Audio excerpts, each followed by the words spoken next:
Bom dia, irmãos. Ainda bem que você se levantou hoje, se predispôs a vir aqui cultuar e louvar o nosso Deus.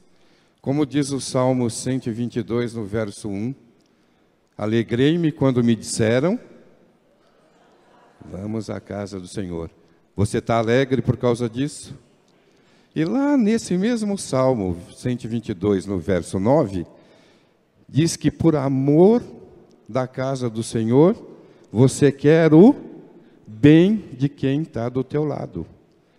Então nós vamos começar externando essa nossa vontade, esse nosso desejo de querer o bem do nosso irmão, de querer o bem da igreja de Jesus, de querer o bem dos filhos do Senhor. Vamos ter um momento de oração, para você entrar numa proximidade maior com o nosso Deus, confessando os seus pecados, agradecendo pela semana que passou, agradecendo por tudo aquilo de bom que Deus tem feito nas nossas vidas e colocando nas mãos dele tudo aquilo que nós queremos que ele faça de bom para nós. Mas, acima de tudo, nos colocando diante da vontade soberana e eficaz do Senhor para as nossas vidas. Bom dia, meus queridos. Queria pedir que você se coloque em pé. Nós vamos adorar o Senhor nesta manhã com 3 cânticos. Cânticos de louvor e adoração a esse Deus maravilhoso. Nós vamos começar rendendo glórias ao Senhor. Queremos dar-te glória e louvores. Vamos levantar as nossas mãos em louvor e adoração ao nosso Deus. Cante com entusiasmo, cante com todo o seu coração ao nosso Deus. Queremos dar-te glórias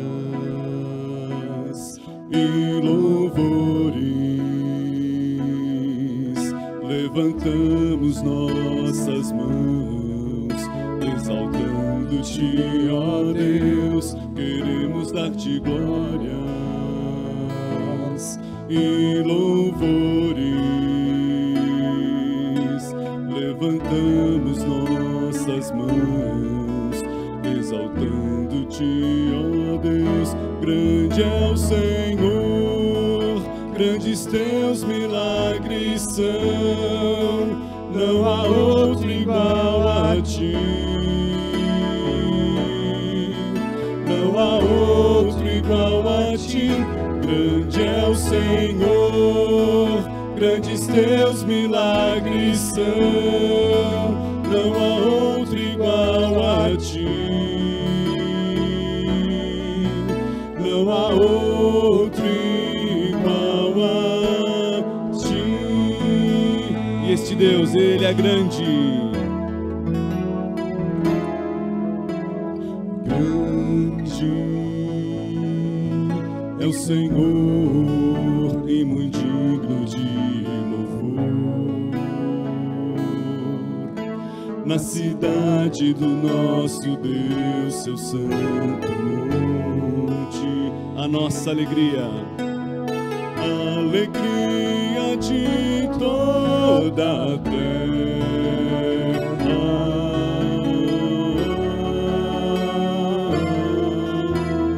Grande é o Senhor em quem nós temos a vitória. é Ele que nos ajuda. Que nos ajuda contra o inimigo. Por isso diante dele nos prostramos,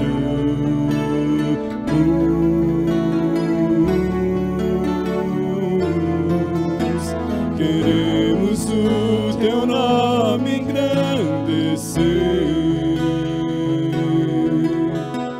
e agradecer-te por tua obra em nossas vidas. Confiamos em teu infinito amor,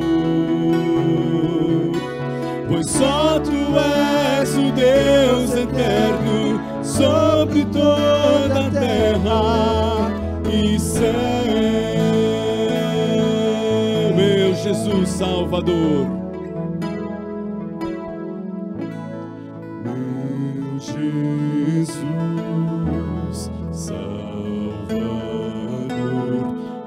outro igual não há.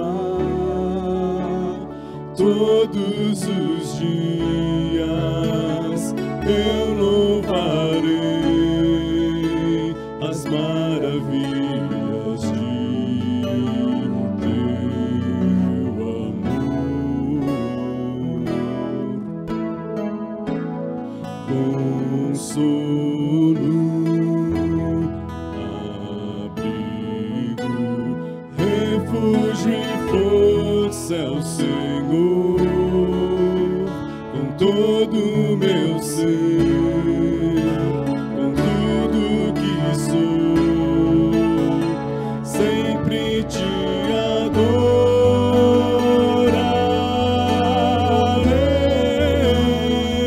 adorarei.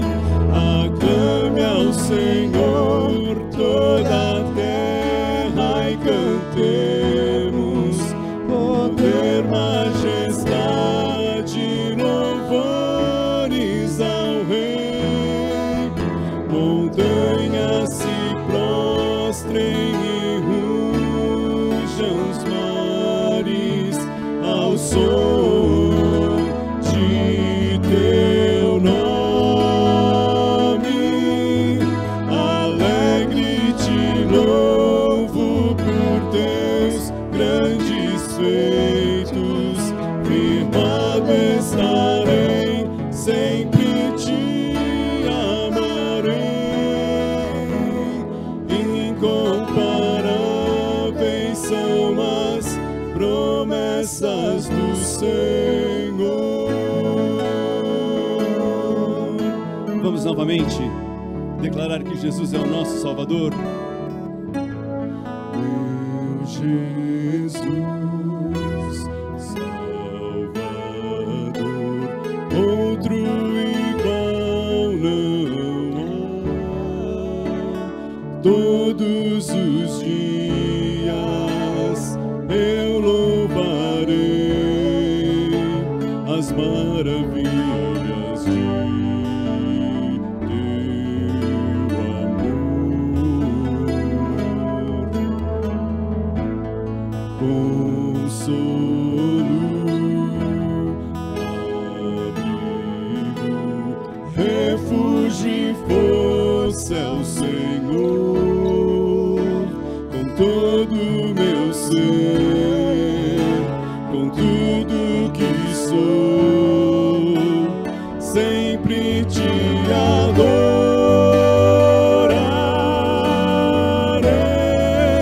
adorarei. Aclame ao Senhor toda a terra e cantemos poder, majestade, louvores ao Rei.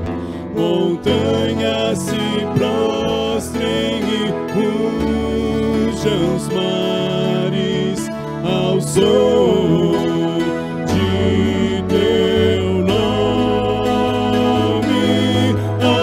Alegre te louvo por teus grandes feitos, firmado estarei, sempre te amarei. Incomparáveis são as promessas do Senhor. Incomparáveis são as promessas do Senhor.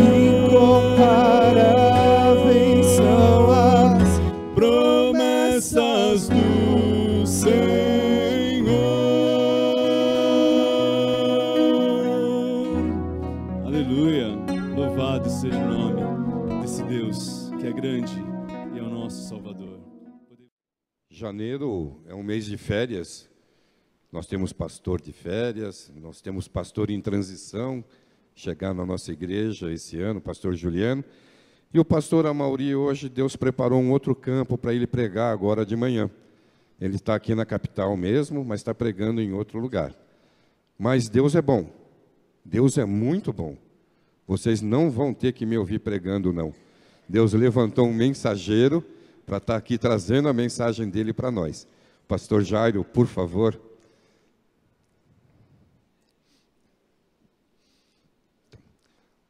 Oremos. Senhor, nosso Deus e nosso Pai, nós agora queremos, Senhor, que o Senhor use o pastor Jairo como instrumento Teu.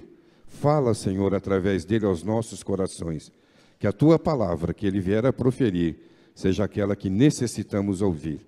É em nome de Jesus que pedimos essa bênção sobre o pastor Jairo nesta manhã. Amém. Obrigado, presbítero. Muito bom dia. Um prazer poder, nesse segundo domingo de 2018, poder compartilhar com os irmãos a palavra do Senhor. Realmente é uma alegria muito grande.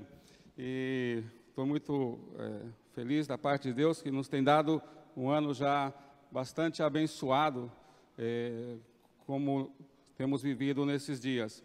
Eu gostaria de convidar os irmãos a ir abrindo as suas Bíblias no livro de Filipenses. E assim que abrir, vamos orar mais uma vez. Inclusive, gostaríamos de orar pelo próprio pastor Amaury, porque ele vai estar pregando, vai estar ensinando nessa manhã em um local, tenho entendido que vai estar um bom grupo de pessoas, tá? E a maioria, creio que é um bom grupo de pessoas não crentes.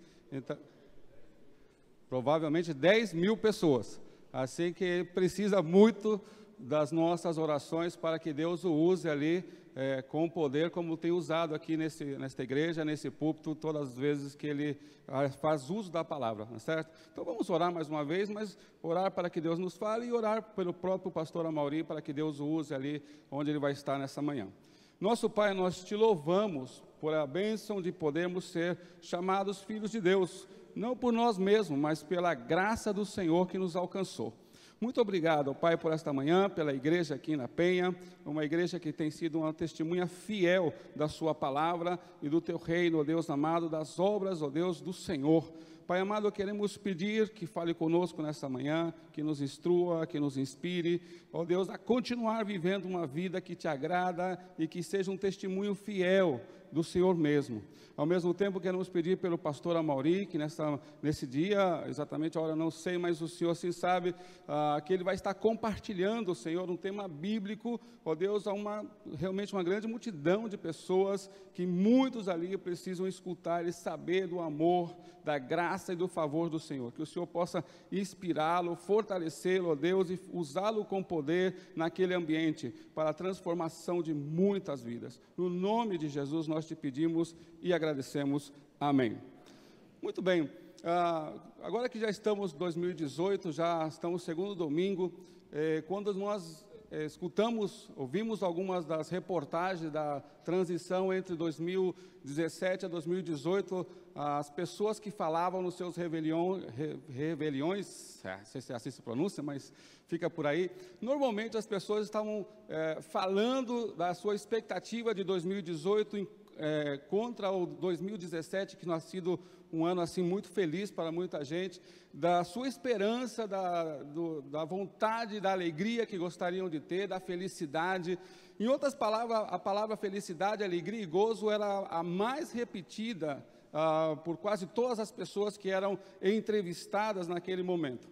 E uma das coisas interessantes é que realmente a palavra de Deus, ela nos fala sobre termos alegria, termos gozo, de termos realmente um ano muito abençoado, e que isso é um dos propósitos, uma das coisas que Deus tem e quer para cada um de nós. E o livro de Filipenses, que os irmãos podem ter aí aberto, é uma das cartas do apóstolo Paulo que talvez mais fale sobre o tema da alegria, do gozo no Senhor. Esse livro, pensando na igreja de Filipos, ela foi plantada pelo apóstolo Paulo, um dos primeiros missionários da igreja na era cristã, mais ou menos pelo ano 50, 51 da era cristã. E ele escreve essa carta mais ou menos uns 8 a 9 anos depois, estando ele preso na cidade de Roma.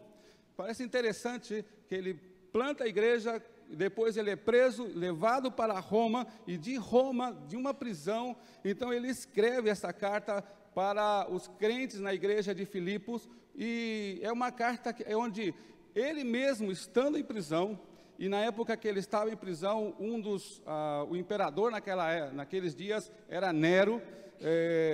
Nós sabemos que Nero foi um dos, assim, ditadores, podemos dizer, um dos imperadores mais cruéis daquela época, da era cristã. Matou a muita gente, colocou fogo em Roma, acusou os cristãos de ter feito isso, e dessa forma impulsou uma das grandes perseguições aos cristãos, expulsando-os de Roma ou matando-os crucificados, queimados, jogados nos coliseus com os gladiadores, com os leões, etc. E Paulo, estando em Roma, presenciando toda essa situação dentro da prisão, e a cidade de Filipe, que era uma província romana, que estava debaixo da autoridade romana, esta igreja que estava se formando lá, era uma igreja que podíamos dizer, uma igreja pré-adolescente, né, apenas 9 a 10 anos de formação. O apóstolo escreve para eles, dizendo, estimulando eles a este amor, a esta perseverança, a esta continuidade na fé. E durante toda a carta, nós podemos perceber algumas coisas super interessantes, e uma delas é realmente o estímulo à alegria e o gozo no Senhor. Por exemplo, se vocês têm aberto capítulo 1, versículo 3 e 4, então o apóstolo nos fala da alegria no viver, independente de todas e qualquer situação. Ele nos vai estimular a alegria e o gozo durante todo o capítulo 1, aí independente das situações. No capítulo 2, ele vai nos falar da alegria no servir. Ele vai nos estimular a servir com alegria, independente das circunstâncias. Ou seja, se existe perseguição, se existe lutas, se existe provas, se existe adversidades, e ainda que tenhamos abundância, nós devemos servir e servir com alegria. Agora, no capítulo 3, ele nos vai falar então da comunhão, da alegria, da comunhão que devemos ter entre os cristãos. Ele vai falar sobre esse assunto no capítulo 3, e a leitura que fez o nosso presbítero lá no Salmo, que como é bom, né, habitar na casa do Senhor, estar com outros irmãos. Então o apóstolo vai falar sobre esta alegria e sobre este gozo de habitarmos juntos, de estarmos em comunhão, da importância dessa comunhão. E no capítulo 4, ele vai falar então sobre a alegria na comunhão, nas orações que nós devemos ter. Então ele nos vai abrir os nossos olhos e o panorama de que nós, como igreja, podemos realmente nos alegrar e podemos nos gozar diante de Deus em comunhão e alegria através das orações. Nós tivemos agora, as 2 primeiras semanas, 12 dias de oração aqui na igreja, e pude estar em 10, e pude estar com vários irmãos, e com quase todos que eu pude sentar e orar junto e compartilhar algum pedido de oração. Realmente nos dá essa alegria, esse gozo da confiança de podermos orar junto, interceder por algum problema, alguma adversidade, ou até mesmo orar por algum plano que queremos ver estabelecido durante todo esse ano. Estivemos orando por cada um dos meses e pelas atividades. Então, o apóstolo nos trata de mostrar que a alegria no Senhor é possível, e de diferentes maneiras. Então, quando nós nos alegramos, quando nós buscamos realmente esta alegria diante de Deus, o Senhor nos dá. Agora, diante dessas colocações que o apóstolo Paulo nos faz, ele faz um desafio para que nós realmente experimentemos essa alegria, para que nós podemos viver realmente uma vida cristã neste mundo, com tantas adversidades e ao mesmo tempo oportunidades, e podemos ter essa alegria na nossa vida. E esse desafio que ele nos coloca está aí no capítulo 1, versículo 27. Eu gostaria de aproveitar os últimos tempo para falar um pouco sobre esse versículo em especial.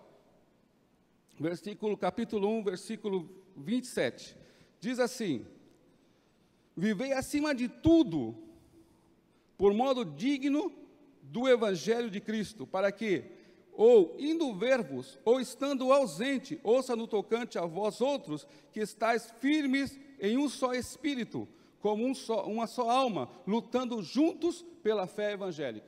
Então ele faz um desafio para aqueles cristãos, ou seja, não só devemos viver realmente em alegria, seja na circunstância, no serviço, na comunhão, nas orações, mas nós temos que viver de modo digno. Uma coisa é ter alegria e outra coisa é viver de modo digno.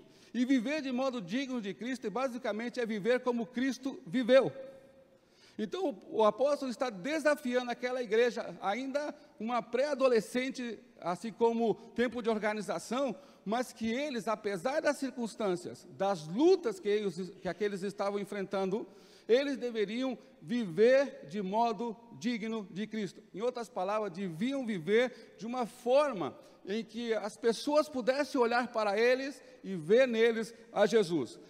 Se nós lemos essa passagem, por exemplo, na Bíblia, na Nova Versão Internacional, diz assim: não importa o que aconteça, exerçam sua cidadania de maneira digna do Evangelho. Isso está na Nova Versão Internacional. E na Bíblia, na tradução da linguagem de hoje, traz assim: agora, o mais importante é que vocês vivam de acordo com o Evangelho de Cristo. O mais importante é que vocês vivam de acordo ao Evangelho de Cristo. Então, aqui é uma pergunta interessante. O que é mais importante? É a alegria e o gozo ou viver do modo digno de Cristo? O que é mais importante? Compreende? Ou seja, a alegria realmente faz parte do nosso viver cristão, deve estar em diferentes áreas da nossa vida, como o apóstolo trata de mostrar em cada um dos capítulos. Entretanto, o mais importante para o ano 2018, se Deus permitir que nós venhamos a viver todo esse ano, não é que não tenha expectativa, né? Mas se é a vontade de Deus, é que nós vivamos de modo digno de Cristo. Por quê? Porque se nós vivemos nesse mundo, onde nós estivermos, de modo digno de Cristo, o Evangelho será pregado de uma maneira como nunca foi pregado antes. Ou seja, estaremos fazendo o trabalho mais central da igreja, que é a obra missionária, através da vida que nós estamos vivendo. Eu posso dizer para os irmãos que pregar o Evangelho na época de Paulo não era mais fácil que agora. Talvez agora não seja tão fácil, por um estado tão secular, e passando a pós-modernidade, onde o cristianismo, já estamos vivendo um pós-cristianismo, onde as ideias do cristianismo estão sendo colocadas de lado, e novas ideias estão sendo colocadas, e tratadas de ser colocadas no lugar do Evangelho. Nós somos chamados a viver de modo digno de Cristo. Como falava no início, na transição entre 2017 e 2018, nós escutamos as pessoas falarem seus planos, seus desejos, e tudo o que gostaria de fazer. Ora, quantos de nós, nesse dia, nessa passada de ano, orando a Deus ou pensando nas coisas de 2018, colocamos: Senhor, ajuda-me a viver como o melhor cristão. Ajuda-me a viver de verdade, assim, de um modo digno, que a minha vida cristã seja tão relevante, que as pessoas, ao olhar para mim, possam realmente ver a Cristo na minha vida. E esse desafio que o Paulo estava fazendo para a igreja de Filipos era o que ele estava vivendo lá em Roma, na prisão. Porque no versículos aí 12 e 13 do capítulo 1, por favor, 12 e 13, Filipenses 1, 12 e 13, diz assim: quero ainda, irmãos, cientificar-vos de que as coisas que me aconteceram têm antes contribuído para o progresso ele não falou o progresso da minha empresa, do meu trabalho, dos meus estudos, dos meus objetivos, certo? Ele não falou nada disso. Não é que esse homem não tinha dos seus escritos, porque ele era um bom escritor, não é certo? Ele não disse nada disso. Ele disse que contribuiu para o progresso do Evangelho, ou seja, a sua vida vivendo de modo digno, ainda que em prisão, por calúnias, porque foi o que aconteceu lá em Jerusalém, você lembra disso, não é certo? Que o acusaram injustamente. foi caluniado, mas ele estava em prisão, mas estava vivendo de modo digno de Cristo, e diz aqui que contribuiu para o progresso do Evangelho, e diz aí que a guarda pretoriana, ou seja, os guarda-costa do imperador, estavam se convertendo a Cristo. É até interessante isso, né? Porque ele estava mandando matar os cristãos, e a guarda pessoal dele se estava convertendo a Cristo, né? E possivelmente Nero aí sentado no seu trono, ou no seu palácio, em algum lugar, e os soldados orando por ele para que ele se converta, né? Ele tratando de fazer uma perseguição, e os próprios soldados agora orando para que ele possa se converter. Essa é uma ideia minha, não é que está na Bíblia não, né? Mas essa é uma grande verdade que podemos pensar. Ou seja, as coisas que me passaram, o fato de ele estar vivendo de um modo digno de Cristo, contribuiu para isso. Então nós temos que pensar aqui, rapidamente, eu gostaria de deixar alguns aspectos bastante importantes do porquê devemos viver de modo digno de Cristo. No final do ano passado eu assisti um pequeno seminário, onde veio um pastor da China, ele chama Ben Xiang, que assim pronuncia o seu nome, mas ele falou uma estatística acerca do Brasil que me chamou muito a atenção. Ele comentou que o Brasil, aproximadamente hoje, deve ter uns 30 a 40 milhões de evangélicos, que assistem às igrejas nos domingos. Isso dá mais de 30% da nossa população. Mas ele disse o seguinte: existe um 40% da população brasileira que são desviados. E na hora que ele falou isso, houve esse silêncio igual. Todo mundo... Porque na hora que ele falou 30, 40% evangélico, todo mundo, glória a Deus, louvado seja o Senhor e tal, estamos ganhando. Aí ele parou, esperou acalmar ali as pessoas, e depois falou, mas por outro lado, temos mais de 40 milhões de pessoas desviadas. Ou seja, se somarmos os desviados com os cristãos, quanto teríamos hoje de cristãos realmente no Brasil? Quase 80% de nossa população. Em outras palavras, temos um grupo, graças a Deus, como vocês que estão aqui, que estão tratando, vieram para aprender, para crescer, para poder viver melhor, de um modo realmente digno de Cristo, viver como Cristo, porque isso que a palavra de Deus diz. Se nós lemos, e gostaria de ler com os irmãos, 1 de João capítulo 2, versículo 6, 1 de João 2, 6,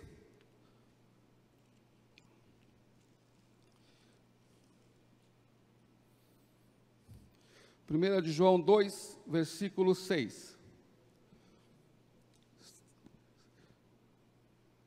Outro pastor dizia assim, quem encontrou, diga amém, quem não encontrou, misericórdia. Né?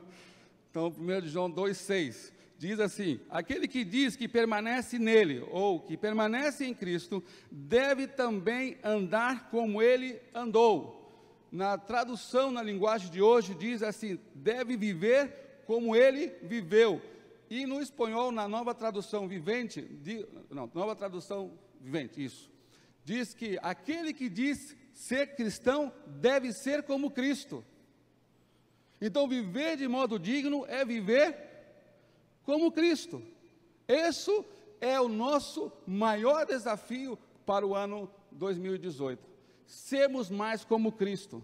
Que essa população que está desviada do Evangelho, possa conhecer mais a Cristo, ao olhar para cada um de nós e ver a Cristo nas nossas vidas, e eles possam ser impactados. Então, quando nós vivemos de modo digno de Cristo, é a forma como nós vamos viver, é a forma com que nós falamos mais alto que as nossas palavras.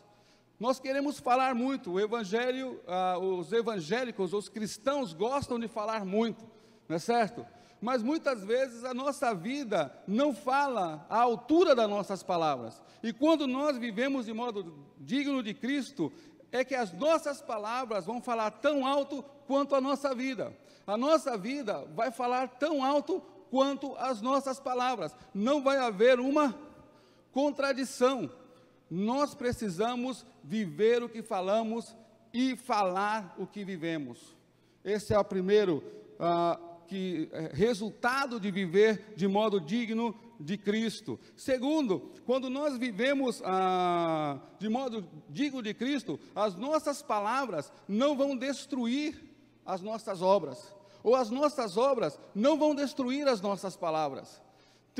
Infelizmente, o testemunho cristão, muitas vezes, não é tomado em conta ou é esquecido como uma forma relevante de evangelização, de mostrar a Jesus. Quando nós vivemos de modo digno de Cristo, as nossas palavras verdadeiramente vão contradizer com a nossa vida. Escutei uma história, não participei, mas escutei, não posso dizer se foi fato verdadeiro, mas 2 cristãos foram a um restaurante a comer, e um deles, infelizmente, reclamou de tudo. Reclamou da limpeza, reclamou da comida, reclamou do ambiente que era quente, que estava cheio, que isso, mas reclamou do início até o final. Assim que até os garçons que estavam para servir, não queria, estavam tratando de evitar aquela mesa, né? E quando terminaram de comer e pagaram, então aquele que estava reclamando muito, pegou do seu bolso, tirou um folheto e deixou na mesa e foi embora. Pergunto, foi bom ou foi mal deixar o folheto? Foi tão mal que o cristão de verdade foi lá e pegou o folheto e levou embora. Porque ele ficou envergonhado de haver participado de toda aquela cena. Então nós não podemos contradizer com nossas palavras as nossas ações. E uma terceira fato que podemos colocar aqui é que a forma que vivemos é esse referencial em que as pessoas podem olhar para nós em tudo que nós fazemos e podem ver a Cristo, seja no nosso trabalho, seja no nosso estudo, seja no dia a dia, no nosso vecindário, quando estamos dirigindo. Não sei quantos de vocês aqui já tiveram a oportunidade de ir no Peru, né? Mas dirigir no Peru não é como dirigir no Brasil, né? A cidade de Lima tem quase 9 milhões de habitantes, e eu vou dizer a verdade, quando eu cheguei no Peru, existia uma placa que dizia assim: dirija na defensiva, né?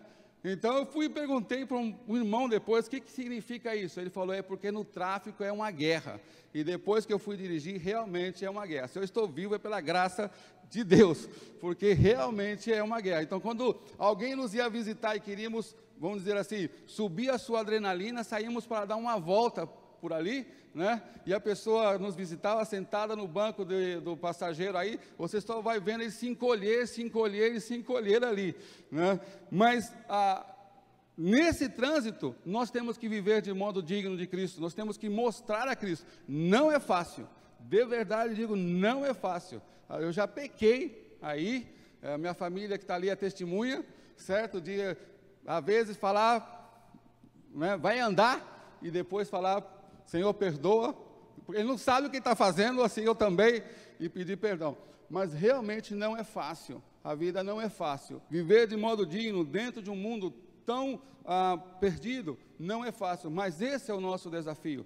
Esse é o que Deus espera de nós, porque será um referencial para as pessoas conhecer a Cristo. E um quarto motivo importante de vivermos de modo digno de Cristo, é porque quando nós vivemos desta forma, o coração mais duro, ele será quebrado, ele será transformado, ele vai poder realmente conhecer a Cristo. Todas as vezes que eu leio uma história de missionários, por exemplo, que estão nos países muçulmanos, ou onde existe uma ditadura e etc., quase todas as histórias que leio desses missionários, ou os seus relatórios, eles mostram que as pessoas têm conhecido a Cristo, nem tanto pela pregação, senão pelo exemplo de vida, senão pelo testemunho de vida que eles têm. Quando existe uma situação extrema, como alguns casos que vão para a prisão, e o comportamento do cristão lá dentro daquela prisão tem quebrado corações mais duros, mais difíceis, porque ao observar a vida, o estilo de vida, a forma de vida que eles estão tendo, eles se convertem ao Senhor. E é exatamente o que passou com Paulo aqui com a guarda pretoriana. Ao ver a vida que ele estava tendo, o seu testemunho, o seu comportamento, apesar da injustiça, e ele ainda continuar vivendo uma vida que refletia a Jesus, até os soldados estavam se convertendo e estavam se entregando a Cristo. Quando nós vivemos assim, não importa, não vai haver lugar, não vai haver pessoa, por mais duro que seja, que não possam ou que não entreguem as suas vidas a Cristo ou que venham buscar. Não existe esposo ou esposa mais dura que não vai a se converter. Não existe filhos mais duros ou mais difíceis que não venham a se arrepender. E não existe cristão desviado, esses 40 milhões que estão por aí, que possam ver realmente é possível viver um cristianismo diferente quando nós vivemos de modo digno de Cristo. E por último, deixaria que quando vivemos, nós vamos atrair pessoas até nós.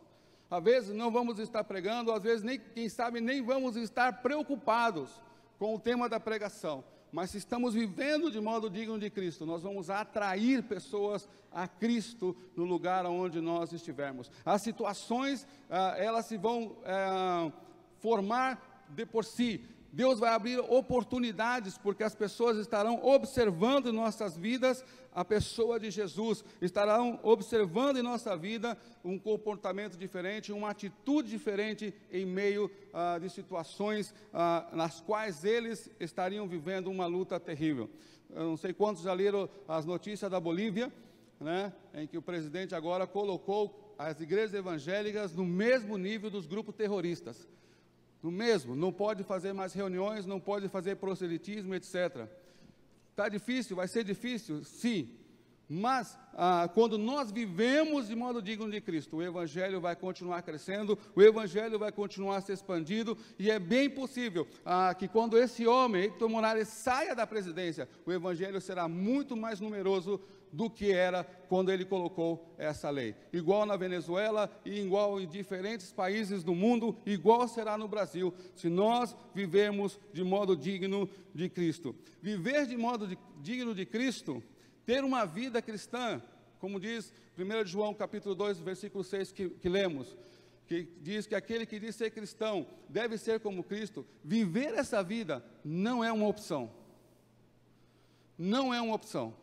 O texto é um mandamento, viver acima de tudo de modo digno de Cristo. Não é uma opção que eu posso elegir, que eu posso tomar se eu quero ou se eu não quero. Se você é um cristão, se você é um nascido de novo, essa é a única meta para a sua vida.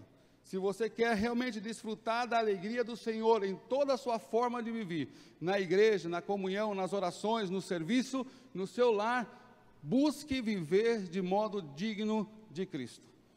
Quando nós fazemos isso, então todas as outras coisas, elas se vão ir ao seu lugar e vamos ter uma vida excelente, independente das circunstâncias. Cristo será glorificado em minha vida, na sua vida, como Ele deve ser. Que esse ano de 2018 seja um ano em que a nossa vida cristã reflita mais a Cristo do que a nós mesmos, do que os nossos próprios planos, do que os nossos próprios desejos, mas reflita o nosso Senhor e o nosso Salvador, e o mundo conheça que Ele realmente existe e que Ele é de verdade. Vamos orar mais uma vez? Nosso Pai, agradeço a Deus pelo seu tempo com esta amada igreja.